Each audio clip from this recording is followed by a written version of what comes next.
Namaskar.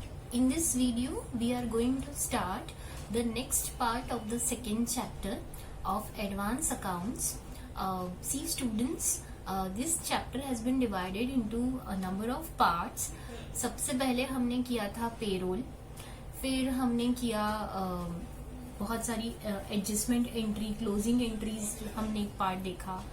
Then we done with the depreciation. Now the next part is related to how to record journal entries in relation with the income tax payment and its accounting in the books of accounts. Now बहुत important है ये concept because ये concept आप income tax मतलब direct tax में भी पढ़ चुके हैं या पढ़ने वाले हैं. जिनका नहीं हुआ है वो सब्जेक्ट वो आगे पढ़ेंगे डेफिनेटली. और यही प्रोविजंस कहीं ना कहीं आप एडवांस अकाउंट्स में भी पढ़ रहे हैं. But there is a difference. जब आप इनकम टैक्स में यही कॉन्सेप्ट पढ़ेंगे तो आप मोस्ट जो सबसे ज्यादा स्ट्रेस दिया जाएगा वहां पे दिया जाएगा लीगल प्रोविजंस पर या statutory provisions of income tax payment. कैसे कैलकुलेट करना है, उससे रिलेटेड लॉ क्या है एंड ऑल वो सब कुछ आप इनकम टैक्स में पढ़ेंगे. आप ये कॉन्सेप्ट अकाउंटिंग में मतलब एडवांस अकाउंटिंग में पढ़ रहे हैं. बट ऑब्वियस सी बात है it is related to accounting of income tax. That means यहाँ पर आपको ये समझना है कि आपने स्टैट्यूटरी प्रोविजंस तो इनकम टैक्स से रिलेटेड फॉलो किए हैं, लेकिन जब आप बुक्स ऑफ अकाउंट्स में इसे रिकॉर्ड करने जाएंगे तो आप किस तरह से रिकॉर्ड करेंगे. दैट मीन्स आप जर्नल एंट्री किस तरह से मारेंगे. ओके आपके फाइनेंशियल स्टेटमेंट में ये किस तरह से प्रेजेंट होने वाला है, कहाँ दिखेगा, कैसे दिखेगा, इसका इफेक्ट आपकी बुक्स ऑफ अकाउंट्स में क्या आएगा. That we all will understand under this topic. ये टॉपिक आपके बुक में चैप्टर नंबर 2 में पेज नंबर 30 से स्टार्ट हो रहा है. I am just telling you the page number of new book. New edition है जो एडवांस अकाउंट्स की बुक का. ओके आप लोग प्लीज चैप्टर रेफर कीजिएगा. जब भी आप ये लेक्चर वॉच करेंगे या सुनेंगे तब आपके पास बुक रेफर कीजिएगा प्लीज. आई होप सबके पास बुक्स है. इन केस अगर आपके पास बुक नहीं है तो डू कनेक्ट मी और you can text on the group also. So definitely there is always a way out. हर प्रॉब्लम का सोल्यूशन है तो we will find the solution. Okay but as if now we have to stay home, stay safe and study at home. Okay but we will keep studying, we will keep getting the knowledge. So do continue with your studies along with my videos. Okay, so let's start with the topic. Okay, so it's all about income tax. Actually income tax का जो payment होता है, tax आपको सभी को मालूम है that it is a statutory payment जो आपको गवर्नमेंट को करना है. इनकम टैक्स मीन्स आपकी इनकम का एक जो हिस्सा है वो आप गवर्नमेंट को पे करते हो एज अ टैक्स. ठीक है. नाउ इनकम टैक्स के जो स्टैट्यूटरी प्रोविजन है दैट इज वो हम यहाँ पर डिस्कस नहीं करेंगे because that is not the motto of this class. हमारा मोटो ये है कि हम उसे बुक्स ऑफ अकाउंट्स में रिकॉर्ड कैसे करेंगे, उसकी अकाउंटिंग कैसे करेंगे. ओके ना एक्चुअली इनकम टैक्स पे करने के अगर मैं कहूँ तो 3 तरीके हैं. ओके 3 तरीके हैं. कैसे है ऐसा इट इज अ वेरी आपको समझाने के लिए बहुत ही लेमन लैंग्वेज में मैं आपको समझाने की कोशिश करूंगी. Okay so understand it. मैं जो समझाना चाह रही हूँ ओके आराम से शांति से सुनिएगा. ओके देखिए जब गवर्नमेंट आपसे इनकम टैक्स कलेक्ट करती है तो उन्होंने आपके पास कुछ ऑप्शंस दिए हैं आप किस तरह से पे कर सकते हो. एक्चुअली असेसमेंट होता है कि आपकी कितनी इनकम है उसके ऊपर आप टैक्स पे करते हैं. राइट नाउ अब 2-3 तरीके हैं जिस तरीके से गवर्नमेंट आपसे टैक्स कलेक्ट कर सकती है. पहला तरीका एक तो है टीडीएस. ओके टीडीएस का मतलब क्या है. टीडीएस एक अनदर सेपरेट कॉन्सेप्ट है जिसके ऊपर एक सेपरेट सब्जेक्ट है जो हम उसमें कवर करेंगे, लेकिन एक बेसिक एक छोटा सा मैं यहाँ पे नॉलेज देना चाहूंगी आपको, बिकॉज अगर वो क्लियर नहीं होगा तो आपको ये चीजें समझ में नहीं आएगी। टीडीएस का मतलब होता है टैक्स डिडक्टेड एट सोर्स। इसका मतलब ये हुआ कि आपकी सोर्स से ही आपका जो टैक्स है वो डिडक्ट होके गवर्नमेंट के पास चला जाएगा। ओके ओके जैसे कि से सपोज मान लीजिए कि मुझे मिली सैलरी। ओके मुझे सैलरी मिली आईसीए से। ओके अब आईसीए ने मुझे जब सैलरी पे करी तो सैलरी मेरे लिए इनकम है, राइट? तो सैलरी मेरे लिए इनकम है और मुझे उस इनकम के ऊपर गवर्नमेंट को टैक्स पे करना है। नाउ गवर्नमेंट ने एक रूल लाया कि जब टैक्स पे करना है आपको तो इनकम के सोर्स से ही टैक्स को डिडक्ट कर लिया जाए और वो गवर्नमेंट को पे हो जाए। तो गवर्नमेंट ने बोला कि जो एम्प्लॉयर है मतलब आईसीए मेरी सैलरी के ऊपर मतलब मेरी इनकम के ऊपर मेरा टैक्स कट करके गवर्नमेंट को जमा कर देगा। दैट मीन्स मुझे अभी तक इनकम नहीं मिली, पर मेरी इनकम मिलने से पहले ही उस इनकम के ऊपर जो भी टैक्स बनता है वो टैक्स आईसीए ने कट कर लिया और किसको जमा कर दिया? गवर्नमेंट को जमा कर दिया। उसके बाद मुझे सैलरी ट्रांसफर हुई है। इसका मतलब इनकम के सोर्स से ही टैक्स डिडक्ट हो चुका है। ओके एक तरीके से देखा जाए तो इनकम रिसीव होने के पहले ही टैक्स जो है वो गवर्नमेंट को जा चुका है ना। ये टीडीएस अदर भी दूसरे सोर्सेस में भी हो सकता है, जैसे इंटरेस्ट ले लीजिए, कमीशन ले लीजिए, या प्रोफेशनल फीस या रेंट, व्हाटएवर, जहां पर दो पार्टी है, पेयर एंड पेई है, तो पेयर हमेशा पेई का टैक्स डिडक्ट कर लेगा और गवर्नमेंट को जमा कर देगा। ये तो हो गया एक तरीका। ओके दूसरा तरीका है कि आप सेल्फ असेसमेंट टैक्स पे करें, मतलब आप खुद का असेसमेंट करें और अकॉर्डिंगली जब आप रिटर्न फाइल करें और आप टैक्स पे करें। एक और तरीका है विच इज वेरी इंपॉर्टेंट।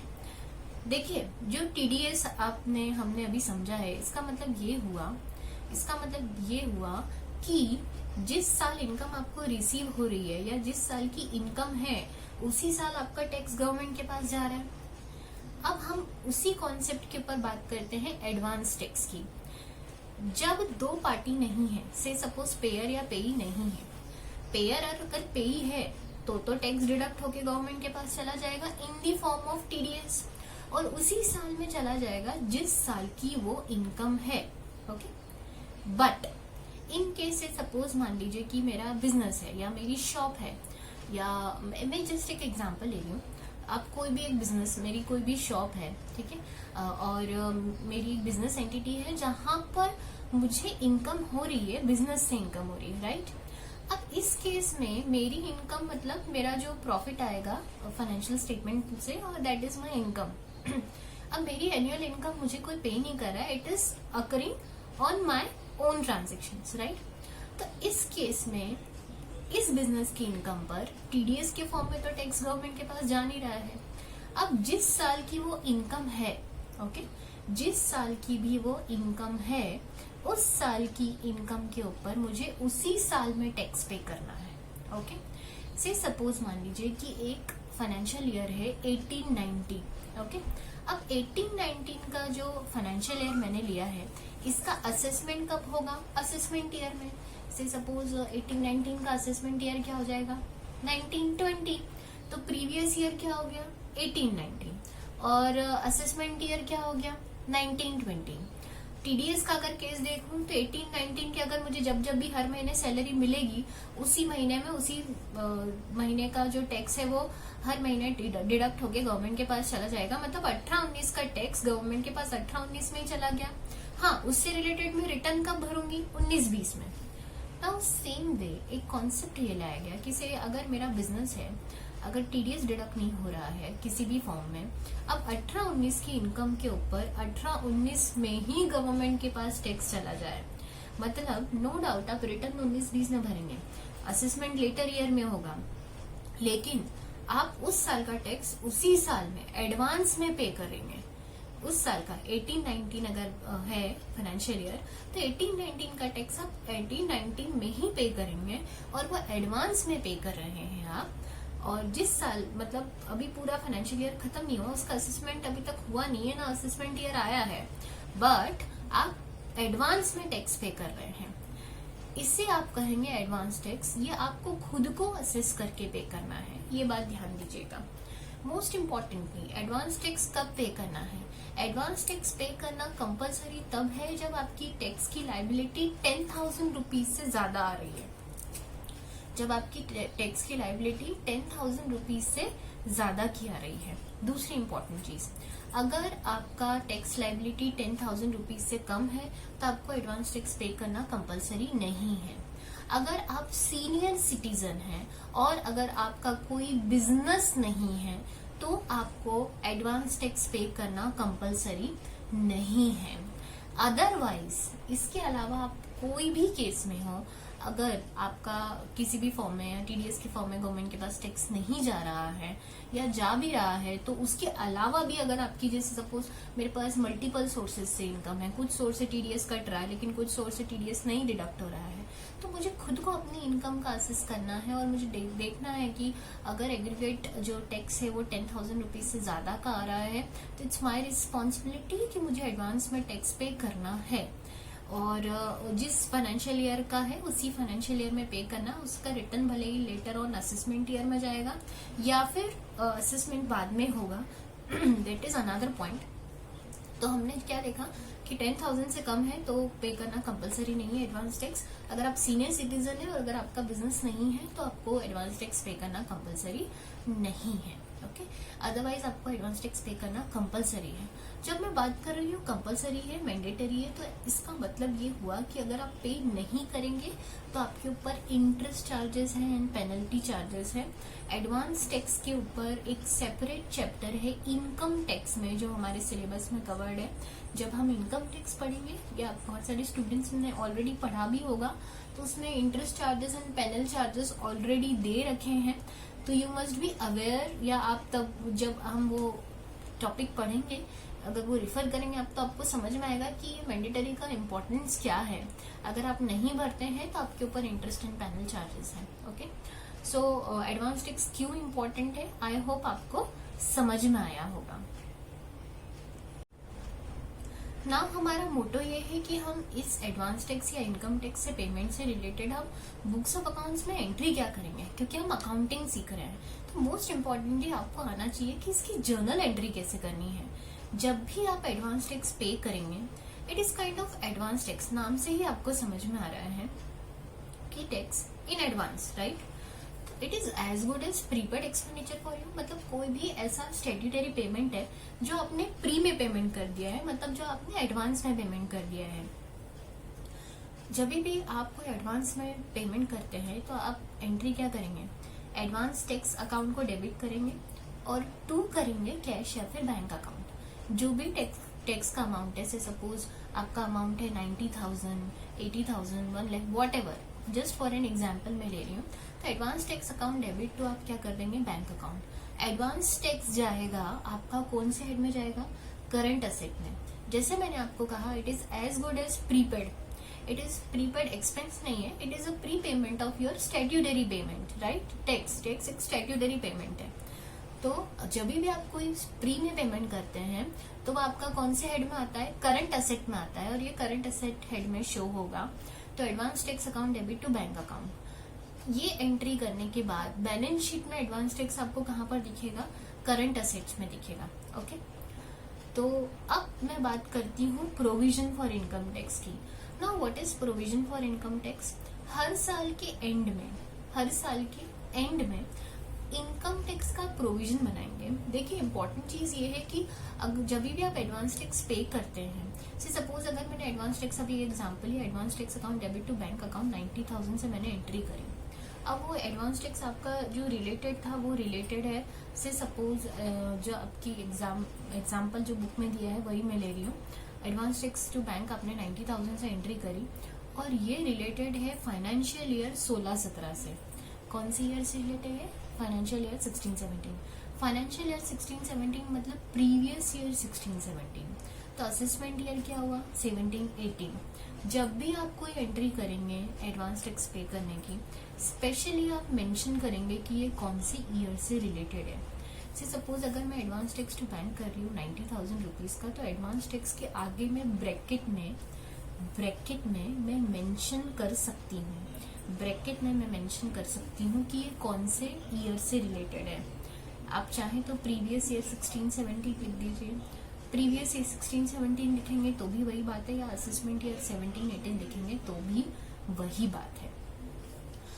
तो मोस्ट इम्पॉर्टेंटली आपको ये पता होना चाहिए, मेंशन करना बहुत जरूरी है कि जिस भी ईयर की आप एंट्री कर रहे हैं उस ईयर को प्रॉपरली मेंशन कीजिए प्लीज, ठीक है।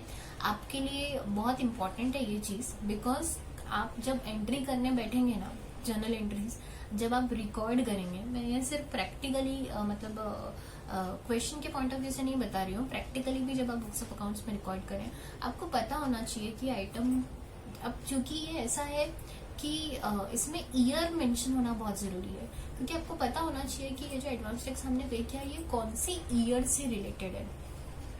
बिकॉज होगा क्या यहाँ पर कि अभी तो आपने 16-17 में एडवांस टैक्स पे कर दिया, अच्छा आपने 90,000 का एडवांस टैक्स पे कर दिया 16-17 का, और पता चला इसका असेसमेंट हो रहा है आपका 19-20 में या 2021 में या 18-19 में, या लेटर ऑन किसी भी 1 साल बाद, 1.5 साल बाद, 2 साल बाद असेसिंग ऑफिसर ने असेसमेंट ऑर्डर पास किया, तब आप क्या करेंगे।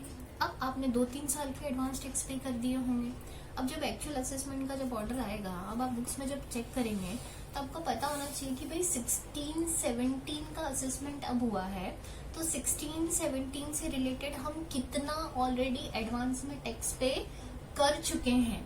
अगर आपको ये क्लैरिटी नहीं होगी तो आपकी बुक्स ऑफ अकाउंट्स में रिकॉर्डिंग करने में आपको प्रॉब्लम आएगी, आप समझ ही नहीं पाएंगे कि 16-17 से रिलेटेड एडवांस टैक्स कितना है और कौन सा है, और उसका एक्चुअल टैक्स जब असेसिंग ऑफिसर से जब असेसमेंट ऑर्डर पास होगा तो you will be gate confused in recording the books of accounts कि आपको ये और टैक्स लायबिलिटी पे करनी है या आपका रिफंड बन रहा है, या बुक्स ऑफ अकाउंट्स में कौन से लेजर को आपको क्लोज करना है। सो आपके ही प्रेजेंटेशन के लिए बहुत अच्छा रहेगा अगर आप शुरू से ये चीज ध्यान रखें कि आपने कौन से ईयर का बनाया है वो ईयर प्रॉपरली वहां पर मेंशन करें। तो अगर सपोज मैंने एग्जांपल लिया है, मैं पेज नंबर 30 पर हूँ बुक की, प्लीज रेफर कीजिएगा। इनकम टैक्स का टॉपिक यहीं से स्टार्ट हो रहा है, जो एग्जाम्पल बुक में लिया हुआ है वही हम डिस्कस कर रहे हैं, ताकि आपको आसानी से आप देख भी पाए बुक में और आसानी से कॉन्सेप्ट को मेरा लेक्चर सुनते हुए समझ भी पाए। ओके, तो एडवांस टैक्स का एग्जाम्पल उन्होंने लिया है कि पे किया है, फाइनेंशियल ईयर 16-17 है तो असेसमेंट ईयर 17-18 है। जब भी एडवांस टैक्स पे किया है तो उन्होंने लिखा है एडवांस टैक्स, ब्रैकेट में लिखा है 17-18 असेसमेंट ईयर। तो आप AY 17-18 लिख सकते हैं टू बैंक अकाउंट 90,000 रुपीज से। अब चूंकि एडवांस में आपने टैक्स पे किया है, इसका तो जो असेसमेंट है वो लेटर ऑन कभी भी हो सकता है। अब एक इम्पॉर्टेंट चीज ये है कि भाई जब असेसिंग ऑफिसर, इनकम टैक्स जब ऑफिसर जब आपका असेसमेंट करेगा तो ये तो आपने आपके हिसाब से कैलकुलेशन करके आपने आपके हिसाब से एडवांस टैक्स पे किया है। जब एक्चुअल असेसमेंट होगा तो असेसिंग ऑफिसर के अकॉर्डिंगली तो अगर आप नोटिस करेंगे तो जरूरी नहीं है कि वही टैक्स का अमाउंट आएगा जो आपने पे किया है, राइट। तो एक्चुअल टैक्स का अमाउंट जो है वो ज्यादा भी आ सकता है। ओके, उस फाइनेंशियल ईयर से रिलेटेड अगर हमने एग्जांपल असेसमेंट ईयर 17-18 का एग्जांपल लिया है, तो 17-18 से रिलेटेड अगर वो असेसमेंट लेटर ऑन किसी भी साल में कर रहा है तो उसके हिसाब से जरूरी नहीं है कि 90,000 ही टैक्स आएगा, ज्यादा भी आ सकता है, उसके हिसाब से 1,10,000 भी आ सकता है, 1,20,000 भी आ सकता है, 1,50,000 भी आ सकता है। अच्छा, कम भी तो आ सकता है, कम भी आ सकता है इन द सेंस हो सकता है कि आपने कुछ डिडक्शंस या फिर कुछ आपने एग्जाम्पशंस पर ध्यान नहीं दिया हो, पर आपको एग्जाम्पशन अवेलेबल हो, but assessing officer will take care of it, वो प्रॉपर ये सब चीजें देख के असेसमेंट करेगा। बट आपका एक्चुअल जो टैक्स आ रहा है वो तो क्या आ रहा है, कम आ रहा है, तो वो आपका आ रहा है कम इन द सेंस, जैसे सपोज आपने 90,000 ऑलरेडी पे किया है, लेकिन आपका एक्चुअली 17-18 असेसमेंट ईयर का जो टैक्स आ रहा है वो तो आ रहा है 70,000 ही आ रहा है, या 60,000 ही आ रहा है, या 50,000 ही आ रहा है, कम आ रहा है। ओके, तो अब एक्चुअल टैक्स कितना आ रहा है वो तो आपको तब पता चलेगा जब एक्चुअली में आपका असेसमेंट हो जाएगा। Okay, got it. Now important ये है कि जब तक असेसमेंट अभी नहीं होता है, अब आपने एडवांस में तो टैक्स पे कर दिया है, एक चीज आप हमेशा ध्यान रखेंगे, हर ईयर के एंड में चूंकि आपने एडवांस में टैक्स पे किया है, you are not aware about the actual assessment क्या होने वाला है। हर ईयर के एंड में आप टैक्स का प्रोविजन बनाएंगे।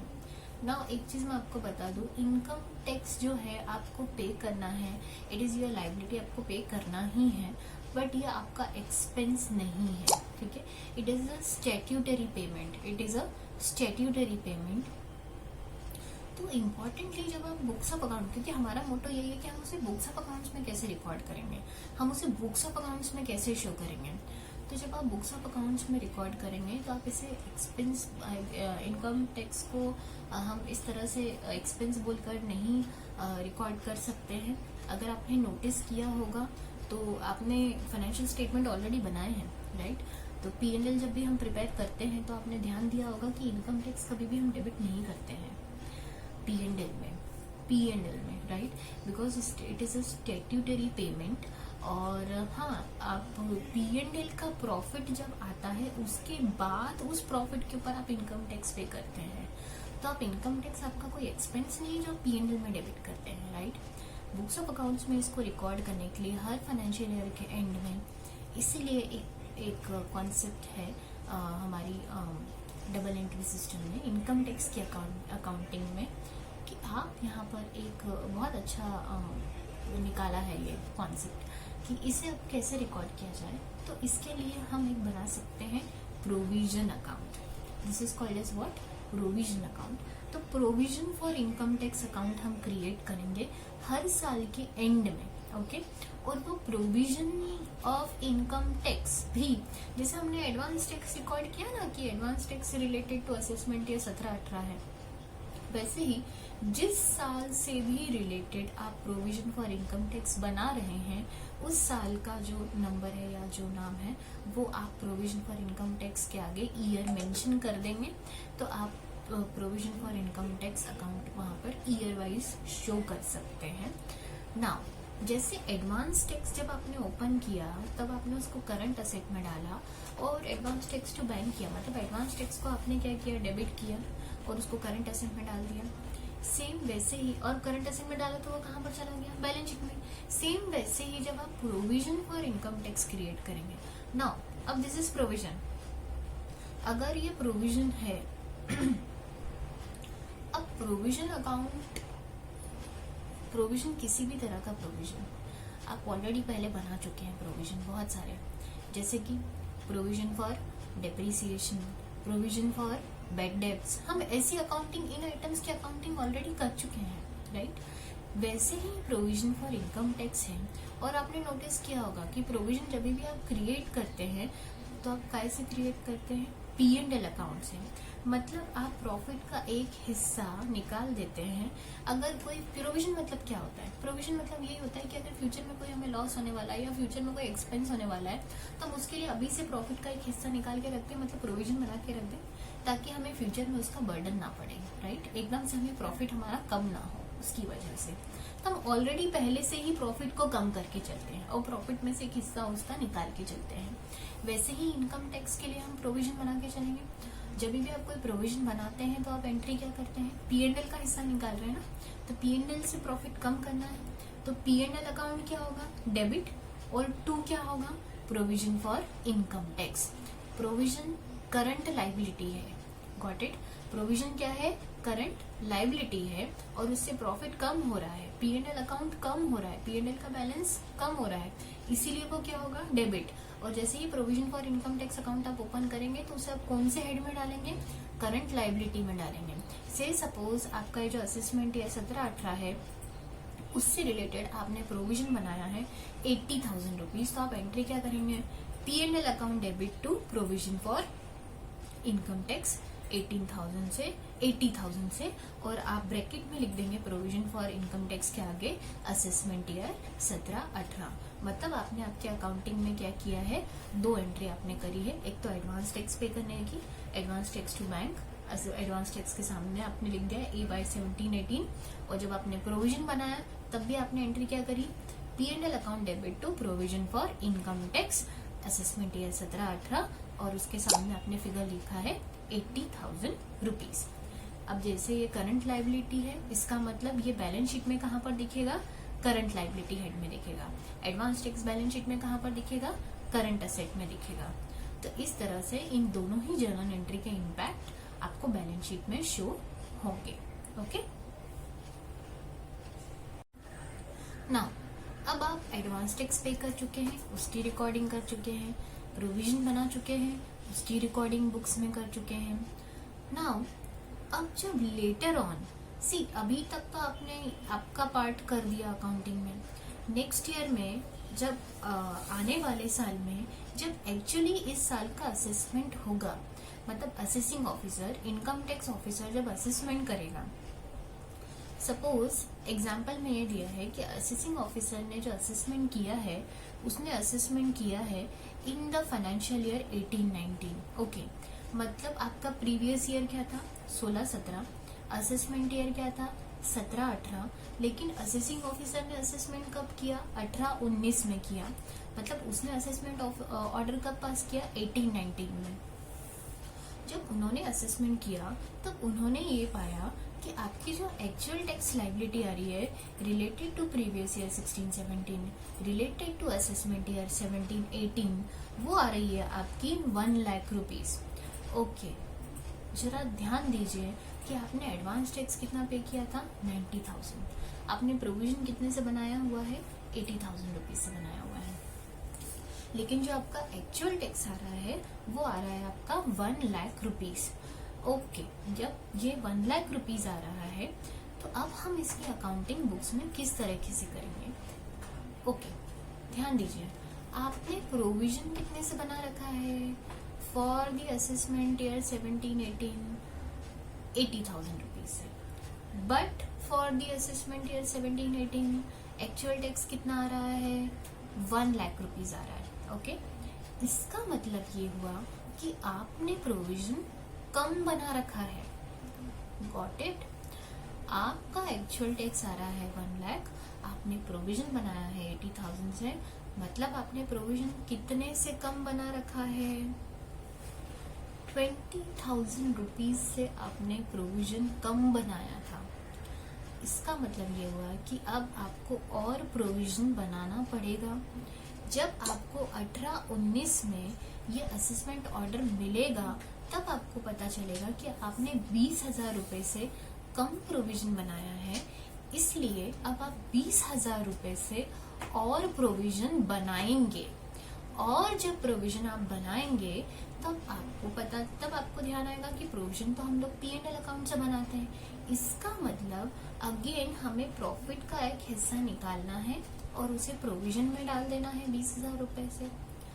बट यहाँ पर एक बहुत बड़ा क्वेश्चन ये आता है कि आप प्रॉफिट एंड लॉस अकाउंट में जब भी कोई आइटम डालते हैं या उस अकाउंट से जब भी कोई आइटम को रिकॉर्ड करते हैं, वो आइटम उस पर्टिकुलर पीरियड से रिलेटेड ही होता है। अगर आपने कोई प्रोविजन बनाया है 16-17 ईयर में, तो वो 16-17 के प्रॉफिट एंड लॉस के अकाउंट में आएगा, तो वो 16-17 से रिलेटेड ही होगा।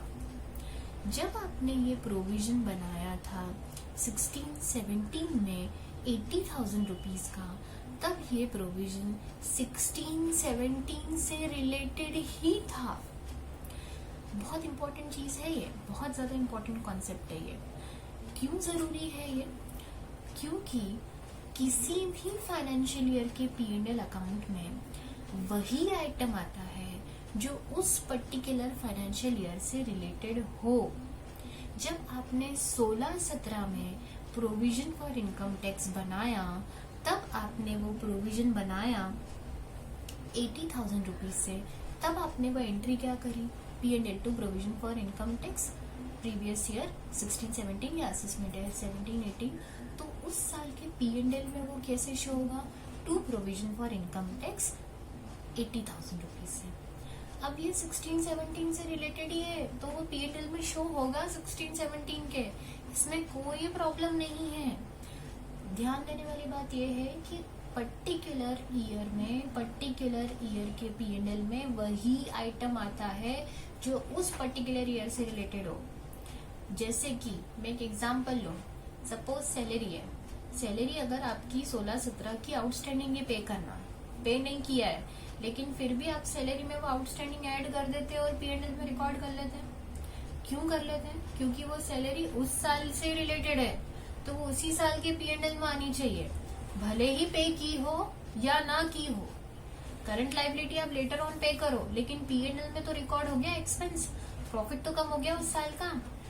सेम वैसे अगर मैं बात करूं प्रीपेड एक्सपेंस की, प्रीपेड एक्सपेंस में क्या होता है? प्रीपेड एक्सपेंस मतलब प्री में पेमेंट कर दिया है, कोई एक्सपेंस ऐसा है जो नेक्स्ट ईयर से रिलेटेड है, तो इस साल के प्रॉफिट एंड लॉस में से आप उस एक्सपेंस को क्या कर देते हैं? माइनस, मतलब हटा देते हैं, वो एक्सपेंस नेक्स्ट ईयर के P&L में जाएगा। इसका मतलब भले ही आपने पेमेंट इस साल कर दिया है, लेकिन P&L में से वो एक्सपेंस में से क्या हो जाएगा? माइनस, वो हट जाएगा, मतलब इस साल के P&L में उसका इफेक्ट नहीं आएगा। तो हमें एक चीज समझ में ये आई है कि पर्टिकुलर ईयर के अगर कोई P&L हमने बनाया है, तो उस साल से रिलेटेड ही सारे एक्सपेंसेस और आइटम वहां पर रिकॉर्ड होंगे। इस पॉइंट पर मैं स्ट्रेस क्यों दे रही हूँ, अब हम समझते हैं इनकम टैक्स के पॉइंट ऑफ व्यू से। जब फाइनेंशियल ईयर 18-19 में आपको इनकम टैक्स ऑफिसर से असेसमेंट ऑर्डर आया, तब आपने ये पाया कि आपने प्रोविजन कम बनाया है 20,000 रुपीज से, और आपका जो एक्चुअली टैक्स आ रहा है वो आ रहा है 1 लाख रुपीज का। तो अब आप बोल रहे हैं कि अब हमें वहाँ और प्रोविजन बनाना है। कितने से और प्रोविजन बनाना है? क्योंकि आपने कम बना रखा है ना। कितने से कम बना रखा है? 20,000 रुपीज से। अब आप ये कहेंगे कि मुझे 20,000 रुपए से और प्रोविजन बनाना है। प्रोविजन तो P&L से बनता है, लेकिन आपने ये जो 20,000 का जो प्रोविजन बनाना है, ये कौन से ईयर से रिलेटेड है? ये कौन से ईयर से रिलेटेड है? 16-17 फाइनेंशियल ईयर से रिलेटेड है।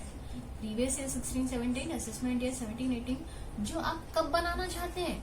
18-19 में बनाना चाहते हैं। ओके, अब अगर आपको प्रोविजन बनाना है तो आप यूज क्या करेंगे? P&L अकाउंट यूज करेंगे। लेकिन 18-19 में जब आप ये प्रोविजन बनाएंगे, तो 18-19 में अगर आप P&L अकाउंट यूज करेंगे तो आप एंट्री क्या करेंगे? P&L account debit to provision for income tax. कितने से करेंगे? 20,000 रुपीज से। लेकिन ये गलत इसलिए हो जाएगा क्योंकि ये 18-19 से रिलेटेड तो प्रोविजन है ही नहीं, तो 18-19 के P&L में ये कैसे आ सकता है? भाई, हमने अभी ये समझा कि कोई भी आइटम P&L में वही आता है जो उस पर्टिकुलर ईयर से रिलेटेड हो। अब आपको 18-19 में प्रोविजन बनाना है, but which is related to financial year 16-17। Most importantly, आप इसे 18-19 के P&L अकाउंट से नहीं बना सकते हैं, क्योंकि 18-19 के P&L में ये नहीं आ सकता है, क्योंकि ये 18-19 से रिलेटेड आइटम है ही नहीं। अब आप 16-17 में जाके तो रिट्रोस्पेक्टिवली P&L चेंज नहीं कर सकते। करना क्या है? 18-19 में जब असेसमेंट ऑर्डर आया है, there is one account which is prepared in between P&L and balance sheet. Financial statement में एक बहुत ही अच्छा अकाउंट है जो रेयरली बनाया जाता है टेक्स्ट बुक्स में प्रैक्टिकली वी यूज इट, पर ये बहुत ही अच्छा कॉन्सेप्ट है जो हमारे अकाउंटिंग साइंटिस्ट ने डेवलप किया है, and that concept is preparation of P&L appropriation account, जो P&L अकाउंट के बाद बनाया जाता है बट बैलेंस शीट के पहले बनाया जाता है। ये अकाउंट है क्या? P&L अप्रोप्रिएशन मतलब बांट देना। तो जो P&L से जो प्रॉफिट आता है, P&L अकाउंट का जो बैलेंस आता है, वो P&L अप्रोप्रिएशन में लेके जाते हैं और उसे हम डिस्ट्रीब्यूट कर देते हैं। जैसे अगर हमें एक हिस्सा रिजर्व्स में डालना है तो हम रिजर्व्स में डाल देंगे, फिर से सपोज हमें लेबर के वेलफेयर फंड में डालना है तो फंड में डाल देंगे। या एम्प्लॉइज फंड में या किसी भी तरह के फंड में अगर हमें पैसा डालना है, जैसे कि डिबेंचर रिडम्पशन फंड में डालना है या कोई भी उसके अगर हिस्से या डिविडेंड हमें बांटना है, तो प्रॉफिट का एक हिस्सा डिविडेंड में चला जाएगा, राइट। तो प्रॉफिट का हम हिस्सा निकाल देंगे। अब जो प्रॉफिट बचा है वो P&L एप्रोप्रिएशन का बैलेंस है। ओके, इसी एप्रोप्रिएशन अकाउंट को हम यूज कर सकते हैं 18-19 में प्रोविजन फॉर इनकम टैक्स बनाने के लिए, which is related to financial year 16-17। तो जब आप 18-19 ईयर में हैं और आपको अब एडिशनल प्रोविजन बनाना पड़ रहा है 20,000 रुपए से, बट आप P&L से नहीं बना सकते हैं, तो आप यहाँ पर एंट्री क्या करेंगे, P&L appropriation account debit to provision for income tax, और प्रोविजन फॉर इनकम टैक्स के आगे ब्रैकेट में आप लिख देंगे असेसमेंट ईयर 17-18 या फिर प्रीवियस ईयर 16-17, बिकॉज ये बनाया तो 18-19 में आपने, लेकिन ये इस साल से रिलेटेड नहीं है, ये तो प्रीवियस ईयर से है, तो असेसमेंट ईयर 17-18 से रिलेटेड है। देखिए, जब आपने 16-17 में प्रोविजन बनाया था तो 16-17 में आपने P&L से ही बनाया था 80,000 रुपए का, लेकिन जब आप 18-19 में बना रहे हैं तो आप P&L एप्रोप्रिएशन से बना रहे हैं। ऐसा क्यों हो रहा है? क्योंकि 16-17 में जो आप प्रोविजन बना रहे थे वो 16-17 ईयर से रिलेटेड ही था, लेकिन जब आप 18-19 में प्रोविजन बना रहे हैं तो आप बना तो 18-19 में रहे हैं, लेकिन it is related to financial year 16-17। तो इस साल आप उसे P&L से नहीं बना सकते, इस साल आपको उसको P&L एप्रोप्रिएशन से बनाना पड़ेगा। तो आपकी जो नेक्स्ट एंट्री होगी वो होगी P&L appropriation to provision for income tax, bracket में आप लिख देंगे assessment year 18-19 with ₹20,000। Okay, now अब बात नोटिस करने वाली यहाँ पर ये है कि एडवांस में टैक्स तो कितना पे कर चुके हैं, 90,000 रुपीज एडवांस में पे कर चुके हैं। अब आपको पता चल रहा है कि आपका जो एक्चुअल टैक्स आ रहा है वो आपका आ रहा है, कितना आ रहा है, 1 लाख रुपीज आ रहा है। ओके, अब नोटिस करेंगे यहाँ पर अगर हम, तो 1 लाख रुपए आपका टैक्स आ रहा है। एडवांस में आप कितना पे कर चुके हैं, 90,000, तो आप ऑलरेडी एडवांस में पे कर चुके हैं ना, तो वो तो आपको पे करना नहीं है, पर आपने कम पे किया है ना। कितना कम पे किया है, 10,000 रुपीज कम पे किया है, तो ये आपको और पे करना पड़ेगा। अगर आपको ये और पे करना पड़ेगा तो ये तो हमें पेमेंट की भी अभी एंट्री, मतलब ये तो पे बना रहा है ना। अब इसे हम बुक्स ऑफ अकाउंट्स में किस तरह से रिकॉर्ड करेंगे वो हम देखते हैं। नाउ जब हमें ये पता चल रहा है कि हमें और अभी भी पे करना आ रहा है 10,000 रुपीज का, उसे हम बुक्स ऑफ अकाउंट्स में किस तरह से रिकॉर्ड करेंगे। अब आप नोटिस करें तो आपकी बुक्स में कुछ अकाउंट ओपन है। एक तो एडवांस टैक्स अकाउंट ओपन है, provision for income tax account open है। ओके, एडवांस टैक्स अकाउंट कितने से ओपन है, 90,000 रुपीज से। प्रोविजन फॉर इनकम टैक्स कितने से ओपन है, 1 लाख रुपीज से।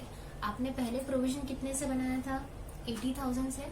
अभी आपने प्रोविजन कितने से और बना दिया एडिशनल, P&L एप्रोप्रिएशन से जो बनाया वो आपने बनाया है 20,000 रुपीज से।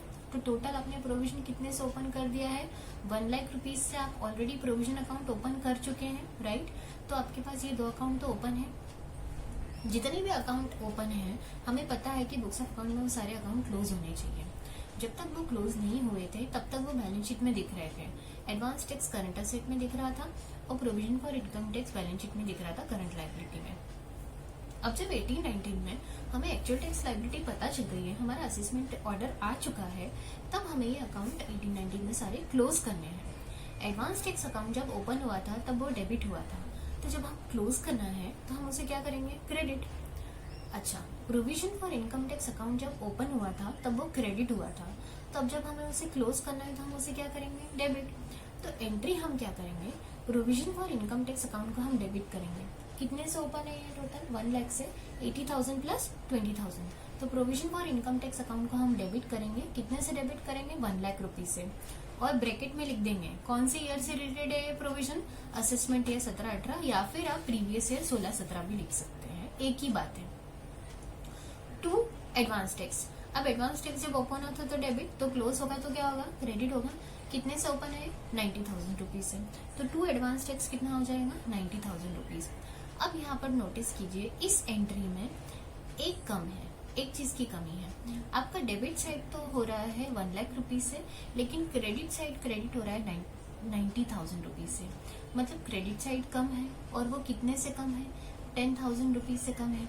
ये 10,000 रुपीज क्या है? ये 10,000 वही है जो आपको अभी भी इनकम टैक्स पे करना बाकी है। तो आप इसे कौन से अकाउंट में ट्रांसफर करेंगे? To income tax payable. To income tax payable will be come under the head current liability, क्योंकि ये इनकम टैक्स आपको अभी भी पे करना बाकी है। आप टू इनकम टैक्स पेएबल करके करंट लाइबिलिटी में से ट्रांसफर करके 10,000 रुपीज से अकाउंट ओपन कर देंगे और इसे आप करंट लाइबिलिटी में डाल देंगे। तो आप डेबिट करेंगे प्रोविजन फॉर इनकम टैक्स को 1 लाख रुपीज से, टू एडवांस टैक्स आप करेंगे 90,000 and to income tax payable आप करेंगे 10,000 रुपीज से। ओके, नाउ आगे अब हम बात करते हैं, ये यहाँ पर अगर आप नोटिस करेंगे तो सारे लेजर क्लोज हो गए, प्रोविजन क्लोज हो गया, एडवांस टैक्स लेकिन नया लेजर ओपन हो गया है, इनकम टैक्स पेएबल अकाउंट आपका ओपन हो गया है।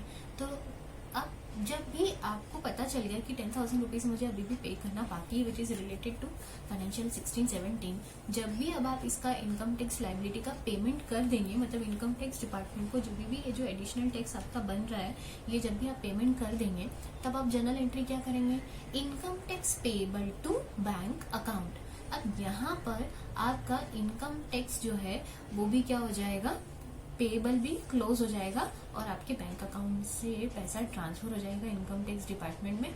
आपकी सारी liability which is related to income tax for the financial year 16-17 इस असेसमेंट ऑर्डर के पास होने के बाद क्लियर हो जाएगी, और इस तरह से आप इसे बुक्स ऑफ अकाउंट्स में रिकॉर्ड करेंगे। देखिए, यहाँ पर एक चीज समझने वाली बात यह है कि इनकम टैक्स की जब भी हम अकाउंटिंग करते हैं तो आपने एडवांस टैक्स कभी पे किया है, फिर टीडीएस कब डिडक्ट हुआ है, फिर ये भी हो सकता है कि असेसमेंट कब हुआ है। तो यहाँ पर ये मल्टीपल ईयर्स रहते हैं, और मल्टीपल ईयर रहते हैं तो 1-2-3 साल बाद असेसमेंट ऑर्डर आ सकता है। इसीलिए हमें इसकी अकाउंटिंग जो बुक्स ऑफ अकाउंट्स में हमें ईयरली जब रिकॉर्ड करनी है, और पर्टिकुलर कौन सी ईयर से रिलेटेड एडवांस टैक्स है, कौन सी ईयर से रिलेटेड प्रोविजन है, असेसमेंट ऑर्डर कब आया है, कौन सी ईयर में इसे हमें क्लोज करना है, ये सब कुछ हमें प्रॉपरली ईयर वाइज करना होता है। और इसके लिए हमें हर पर्टिकुलर आइटम के आगे ईयर मेंशन करना जरूरी है, ताकि हमें कभी भी लेजर्स को क्लोज करने में प्रॉब्लम ना हो, और प्रॉपरली बुक्स में स्मूथली सारी एंट्रीज और रिकॉर्डिंग ऑफ इनकम टैक्स के ट्रांजेक्शन्स हम कर पाए। नाउ अब हम आगे बढ़ेंगे, इसी एग्जाम्पल में जो नेक्स्ट पार्ट दिया है वो हम अब सॉल्व करेंगे। Yes, now moving ahead, same example है which is related to income tax की accounting in the books of accounts. अगर आप इसे नोटिस करेंगे, now please refer page number 31 of your book. Okay, page number 30 से ये example start हुआ है, पेज नंबर 31 तक कंटिन्यू है। ओके, सेम एग्जाम्पल को अगर हम देखेंगे तो असेसमेंट ईयर आपका 17-18 है, प्रीवियस ईयर 16-17 है, आपने एडवांस टैक्स पे किया हुआ है 90,000 रुपीज का, आपने प्रोविजन फॉर इनकम टैक्स बनाया हुआ है 80,000 रुपीज का। अब आपका जो असेसमेंट ऑर्डर आया है वह ऑर्डर आया है आपका इन द ईयर 18-19। ओके, तो आपने ये जो प्रोविजन बनाया, ये जो एडवांस टैक्स पे किया, ये तो आपने 16-17 में ही कर दिया था, पर 18-19 में जब आपको असेसमेंट ऑर्डर पास हुआ है तब आपको ये पता चल रहा है कि एक अनदर हम एग्जांपल लेते हैं। जब इससे पहले हमने देखा तो हमने ये देखा कि असेसमेंट ऑर्डर में जब आपका एक्चुअल टैक्स आ रहा था तो वो 1 लाख आ रहा था, 1 लाख आ रहा था, मतलब आपने एडवांस टैक्स पे किया हुआ है कितना? 90,000, पर आपका एक्चुअल टैक्स लायबिलिटी ज्यादा आ रही है 1 लाख रुपए, मतलब आपने 10,000 रुपए कम पे किया था, तो उस केस में आपका इनकम टैक्स पेएबल आ रहा था। नाउ अब सपोज मान लीजिए कि 18-19 में जब असेसमेंट ऑर्डर आया तब आपको ये पता चला कि आपकी जो एक्चुअल टैक्स लायबिलिटी आ रही है वो आ रही है 70,000 रुपीज। इसका मतलब ये हुआ कि आपकी जो टैक्स लायबिलिटी आ रही है वो आ रही है कम, और आपने जो एडवांस में टैक्स पे कर रखा है वो ज्यादा पे कर रखा है। देखिए, कई बार ऐसा होता है, जैसे कि से सपोज मान लीजिए कि मुझे आईसीए से सैलरी मिल रही है, लेकिन आईसीए ने मेरा टीडीएस डिडक्ट कर लिया, इवन दो मेरी टैक्सेबल सैलरी नहीं है। से सपोज मान लीजिए कि मेरी जो सैलरी है वो है सैलरी 30,000 रुपीज पर मंथ है और साल भर की कितनी हो गई 3,60,000। ओके, बट मेरे कुछ एग्जाम्पशन और डिडक्शन भी है, तो उन सबको मिला के मेरी जो टैक्सेबल सैलरी आ रही है वो कुछ नहीं आ रही है, मेरा कुछ भी टैक्स पेबल नहीं आ रहा है। बट स्टिल आईसीए मेरा क्या डिडक्ट कर रहा है, टीडीएस डिडक्ट कर रहा है और हर महीने वो टीडीएस डिडक्ट करके गवर्नमेंट को जमा कर रहा है ना। इस केस में क्या होगा कि जब मैं रिटर्न भरूंगी तब मैं इनकम टैक्स डिपार्टमेंट को in the form of return और रिटर्न के थ्रू बताऊंगी कि मेरी सैलरी इतनी है बट मेरी एग्जाम्पशन डिडक्शन है, तो मेरा इनकम टैक्स पेबल कुछ भी नहीं आ रहा है और आपके पास ये टीडीएस ऑलरेडी आ चुका है। तो उस समय रिटर्न भरने के बाद जो भी ज्यादा जो टैक्स मेरा गवर्नमेंट के पास जा चुका है, गवर्नमेंट वो मुझे क्या कर देगी, रिफंड कर देगी, मतलब वो पैसा मेरे अकाउंट में ट्रांसफर कर देगी, बिकॉज मेरा कुछ भी इनकम टैक्स पेबल नहीं बन रहा है। Got it? तो there is concept of refund. Refund क्यों? क्योंकि आपने ज्यादा टैक्स पे कर दिया है, आपका उतना टैक्स पेबल आ नहीं रहा है, आपका उतना टैक्स पेबल बन नहीं रहा है, बट फिर भी आपने ज्यादा टैक्स पे कर दिया है। तो आप जब पता चलेगा कि आपने ज्यादा पे कर दिया है, आपके रिटर्न के थ्रू वो पता चलेगा, तब इनकम टैक्स डिपार्टमेंट आपका जो भी एक्स्ट्रा पैसा या आपने जो भी एक्सेस टैक्स आपने पे किया वो आपके अकाउंट में वापस रिफंड कर दिया जाएगा। ओके, सेम यहाँ पर वैसा ही होगा अब कि आपने एडवांस में टैक्स पे कितना कर दिया 90,000, लेकिन जब असेसमेंट हुआ तब आपको ये पता चला कि आपने 70,000 रुपीज ही आपका एक्चुअल टैक्स बन रहा है, तो आपने एक्सेस कितना पे कर दिया है 20,000 रुपीज आपने एक्सेस पेमेंट कर दिया है, तो 20,000 रुपीज आपको वापस क्या मिलना चाहिए, रिफंड मिलना चाहिए, राइट ना। अब जब यहाँ पिछले केस में पेबल आ रहा था तो उसके हिसाब से हमने जर्नल एंट्री करी थी, इस केस में क्या आ रहा है, रिफंड। नाउ जर्नल एंट्री कैसे करेंगे अब देखते हैं। सिनेरियो सेम है, क्या था सिनेरियो, एडवांस टैक्स कितना पे किया हुआ है 90,000, प्रोविजन फॉर इनकम टैक्स कितना बनाया हुआ है 80,000 रुपीज से, राइट। ओके, पर इनकम टैक्स की लायबिलिटी एक्चुअली कितने की आ रही है 70,000 रुपीज से। Now advance tax account open है, कितने से ओपन है 90 से। जब वो ओपन हुआ था तो क्या हुआ था डेबिट, जब वो क्लोज होगा तो क्या होगा क्रेडिट। कितने से क्लोज हो जाएगा 90,000 से, पूरे से क्लोज करना है हमें क्योंकि अभी कुछ भी बचा नहीं है, टू एडवांस टैक्स तो क्लोज हो जाएगा कितने से 90,000 से। प्रोविजन अकाउंट जब ओपन हुआ है तो कितने से ओपन हुआ है 80,000 रुपीज से। नाउ अब ध्यान देने वाली बात यह है कि प्रोविजन आपने यहाँ पर ज्यादा बना रखा है, प्रोविजन भी ज्यादा बना रखा है, एडवांस टैक्स तो ज्यादा पे किया ही है प्लस प्रोविजन भी ज्यादा बना रखा है। अब प्रोविजन आपने कितने से ज्यादा बना रखा है 80,000 बनाया है, बट एक्चुअल टैक्स लायबिलिटी कितनी आ रही है 70,000, मतलब कितने से ज्यादा बना रखा है 10,000 से आपने ज्यादा बना रखा है। अब अगर मैं प्रोविजन अकाउंट को क्लोज करूंगी तो एक्चुअल टैक्स लायबिलिटी तो मेरी 70 की है, तो उसको तो मैं जितना ओपन 80 से है तो एक्चुअल टैक्स लायबिलिटी से तो मैं सिर्फ 70,000 ही एडजस्ट कर पाऊंगी, तो वो बाकी का रिमेनिंग 10,000 रुपीज मुझे क्लोज करना है। अब उसको मैं क्लोज कैसे करूं, जब मैंने ओपन किया था तो एंट्री क्या करी थी P&L account debit to provision for income tax. जब मैं क्लोज करना चाहती हूँ 10,000 रुपीज से तो मैं एंट्री क्या कर दूं जस्ट रिवर्स एंट्री में मैं क्या करूंगी provision for income tax account debit to P&L account. Now again अब इम्पोर्टेंट चीज ये है कि आप इसे क्लोज कब कर रहे हैं, आप इसे क्लोज कर रहे हैं 18-19 में, लेकिन ये कौन सी ईयर से रिलेटेड है 16-17 ईयर से रिलेटेड है। ओके, तो अब आप लेटर ऑन जब ईयर में कर रहे हैं which is related to previous year, तब P&L से इसको सेट ऑफ नहीं कर सकते, आपको कौन सा अकाउंट यूज करना पड़ेगा P&L एप्रोप्रिएशन अकाउंट। तो provision for income tax account debit होगा, आप ब्रैकेट में लिख दीजिए असेसमेंट या 17-18 टू क्या करेंगे आप P&L एप्रोप्रिएशन अकाउंट, और कितने से क्लोज करने वाले हैं आप इसको 10,000 रुपीज आप इसे क्लोज करेंगे। नाउ अब भी प्रोविजन अकाउंट ओपन है, कितने से ओपन है अब 70 से ओपन है, क्योंकि 80 से ओपन किया था 10,000 से अभी आपने क्लोज कर दिया, अब 70,000 से अभी भी ओपन है। जो आप एक्चुअल टैक्स लायबिलिटी ऐसे आप सेट ऑफ करने वाले, जो एक्स्ट्रा था वो आप ऑलरेडी एंटर रिवर्स करके क्लोज कर चुके हो, तो अब जो 70,000 है वो तो एक्चुअल टैक्स लायबिलिटी ही थी, उसको आप एक्चुअल टैक्स लायबिलिटी से आप सेट ऑफ कर दोगे।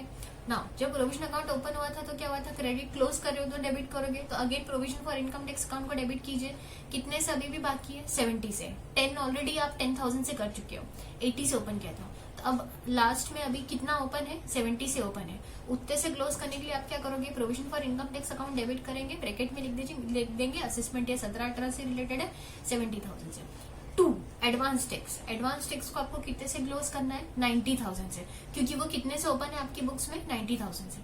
ब्रैकेट में लिख दीजिए असेसमेंट ईयर 17-18 से रिलेटेड है। ओके, इस एंट्री में प्रॉब्लम है, डेबिट कितने से जा रहा है, 70,000 से, लेकिन क्रेडिट कितने से हो रहा है, 90,000 से। ये तो इक्वल नहीं है।